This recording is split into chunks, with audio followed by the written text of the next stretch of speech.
Callipers की सहायता से किसी बेलनाकार या गोलाकार वस्तु का व्यास ज्ञात करना।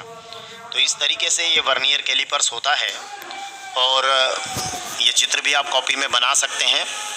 और इसमें ये जो पैमाना होता है इसको मुख्य स्केल कहते हैं, मुख्य पैमाना होता है, और इसके ऊपर ये वर्नियर पैमाना होता है जो खिसक सकता है।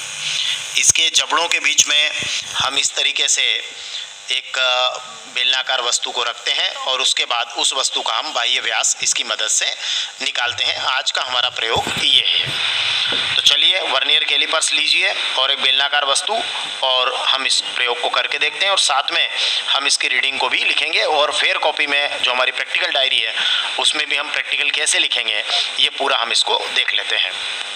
तो चलिए, उद्देश्य, सबसे पहले उद्देश्य लिखना चाहिए कॉपी के अंदर कि वर्नियर कैलिपर्स की सहायता से किसी बेलन या बेलनाकार वस्तु का व्यास ज्ञात करना। आवश्यक उपकरण डेफिनेटली यही होगा, वर्नियर कैलिपर्स और बेलनाकार वस्तु। उसके बाद हमें इसका अल्पतमांक लिखना चाहिए कि ये वर्नियर कैलिपर जो है इसका अल्पतमांक कितना है। तो वर्नियर कैलिपर्स के अल्पतमांक का हमारा सूत्र लिखना चाहिए कि मुख्य पैमाने पर एक भाग का मान और वर्नियर पैमाने पर कुल भागों की संख्या। आइए मैं आपको अल्पतमांक निकालना सिखा देता हूँ, ठीक है ना। ये आप अपनी फेयर कॉपी में निकालना कैसे सीखना है ये आप ना लिख पाएँ, लेकिन यहाँ आप सीख लीजिए। फेयर कॉपी में आपको ऐसा लिखना है जैसे लिखा हुआ बता रहा हूँ मैं। अब देखिए कैसे निकालते हैं अल्पतमांक या लीस्ट काउंट। देखिए आप कि यहाँ देखिए ये वाली जो स्केल है, देखिए यहाँ इसके जबड़ों के बीच में कोई वस्तु फंसी होगी जैसा अभी आपने देखा था, ठीक है, कोई बेलनाकार वस्तु। अब इस तरीके से ये मुख्य स्केल रहती है ऊपर की तरफ और ये यहाँ ये वर्नियर स्केल रहती है, ठीक है। अब मुख्य स्केल पे देखिए, तो मैं आपको बता रहा हूँ कि मुख्य पैमाने पर एक भाग का मान कितना होगा। तो देखिए मुख्य पैमाने पर ध्यान से देखिए, ये 2 है और ये 3 है, एक कहीं यहाँ पीछे होगा, ठीक है, इसके आगे कहीं यहाँ 4 होगा। तो 2 सेंटीमीटर और 3 सेंटीमीटर के बीच में मुख्य स्केल पर देखिए कितने भाग हैं, 1 2 3 4 5 6 7 8 9 और 10। मतलब एक छोटा खाना कितने का है, 0.1 का। देखिए 2 के बाद क्या होगा, 2.1, फिर 2.2, 2.3, 2.4, 2.5, 2.6, 2.7, 2.8, 2.9 और 3। तो ये जो छोटा भाग है ये कितने का है, 0.1 सेंटीमीटर का, ठीक है ना। ये 2.1, फिर ये 2.2, तो ये 0.1 सेंटीमीटर का है, ठीक है ना। तो मुख्य पैमाने पर एक भाग का मान कितना हो गया, 0.1 सेंटीमीटर। अब वर्नियर पैमाने पर कितने भाग है गिन लीजिए, 1 2 3 4 5 6 7 8 9 और 10, तो यहाँ 10 आ जाएगा। तो मुख्य पैमाने के एक भाग का मान हुआ 0.1 और उस पर जो वर्नियर पर भाग हैं वो हो गए 10, तो ये हो गया 0.01 सेंटीमीटर इसका अल्पतमांक हो गया, इस लीस्ट काउंट हो गया, एलसी हो गया इस वर्नियर कैलिपर्स का, ठीक है ना। तो ये तो हो गया अल्पतमांक निकालने का तरीका। अब इससे अगर मान लो रीडिंग निकालना हो तो कैसे निकालेंगे, रीडिंग कैसे पढ़ते हैं वो भी मैं बता देता हूँ जल्दी से आपको। चलिए, अब जैसे देखिए इसका पूरा पार्ट कैसे पढ़ना है। जैसे आपको कोई बेलनाकार वस्तु उसका व्यास निकालना, तो आपने वस्तु को तो यहाँ बीच में फंसा दिया, ओके, और अब आपके पास 2 स्केल खुल गई, एक मुख्य स्केल है और एक वर्नियर स्केल है। तो इससे इस बेलनाकार वस्तु का व्यास कैसे निकालेंगे, तो देखिए मैं निकालना सिखा देता हूँ, आप देखिए ध्यान से। तो सबसे पहले आपको पढ़ना चाहिए वर्नियर का कुल पार्ट, मतलब वही वस्तु का व्यास।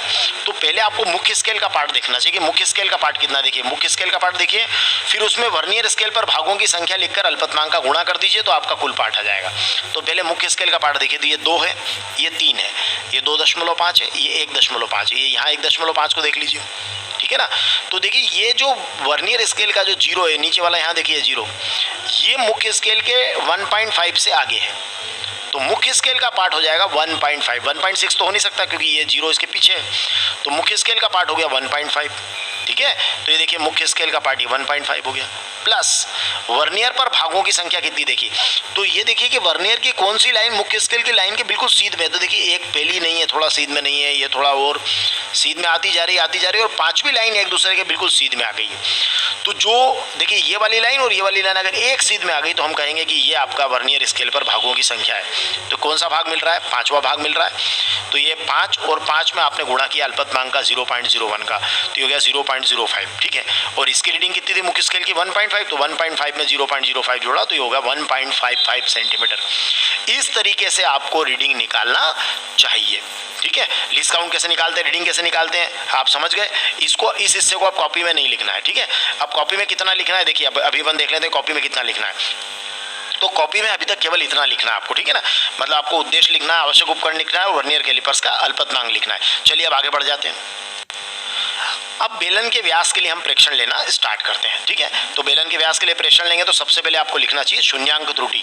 तो शून्यांक त्रुटि को आप लिख दीजिएगा 0.00 सेंटीमीटर। ज़्यादातर वर्नियर कैलिपर्स में शून्यांक त्रुटि नहीं होती है।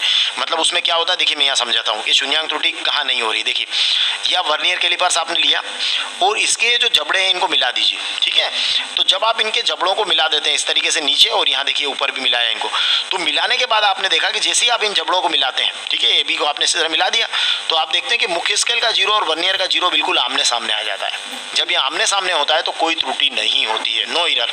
तो शून्यांक त्रुटि हो गई 0.00 सेंटीमीटर। हालांकि वर्नियर कैलिपर्स में धनात्मक शून्यांक त्रुटि भी आपने देखा कि जैसे ही आप इन जबड़ों को मिलाते हैं, ठीक है, ए बी को आपने इस तरह मिला दिया, तो आप देखते हैं कि मुख्य स्केल का 0 और वर्नियर का 0 बिल्कुल आमने सामने आ जाता है। जब ये आमने सामने होता है तो कोई त्रुटि नहीं होती है, नो एरर। तो शून्यांक त्रुटि हो गई 0.00 सेंटीमीटर। हालांकि वर्नियर कैलिपर्स में धनात्मक शून्यांक त्रुटि भी होती है, ऋणात्मक भी होती है। उसके लिए मैंने एक अलग से आप इसमें चैनल पर एक वीडियो अपलोड किया हुआ है कि शून्यांक त्रुटि को कैसे पढ़ते हैं और वर्नियर की रीडिंग में कैसे प्लस या माइनस करते हैं। तो ठीक है, वो आप देख लीजिएगा। और एक वीडियो में तो मैंने वर्नियर कैलिपर्स हाथ में लेकर रीडिंग लेना भी सिखाया है, वैसे अभी आपको भी बता दिया है यहाँ पे। चलिए आगे बढ़ते हैं। तो शून्यांक त्रुटि आप लिख दीजिएगा 0.00 सेंटीमीटर। अब देखिए क्रमांक लिखना है। मुख्य पैमाने का पार्ट जैसे अभी आपने निकाला था, तो यहाँ जैसे ही आप बेलनाकार वस्तु को इस तरीके से फंसाएंगे जबड़ों के बीच में, तो यहाँ ये मुख्य स्केल का पार्ट आपका आ जाएगा।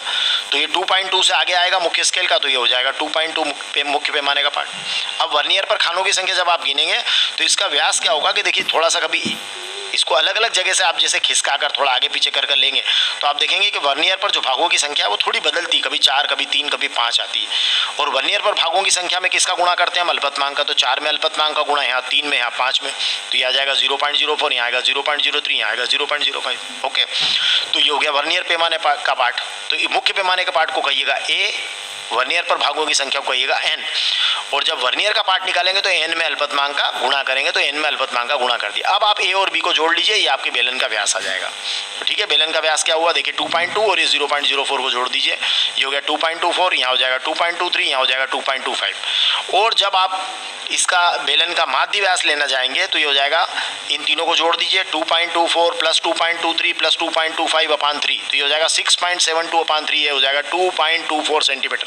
तो इस तरीके से आपने बेलन के व्यास को यहाँ आप निकाल सकते हैं। बेलन के जबड़ों के बीच में वस्तु को इस तरीके से रखकर मैंने अभी आपको टेक्निक पूरी सिखा दी कि किस तरीके से व्यास को निकालते हैं। चलिए आगे बढ़ें।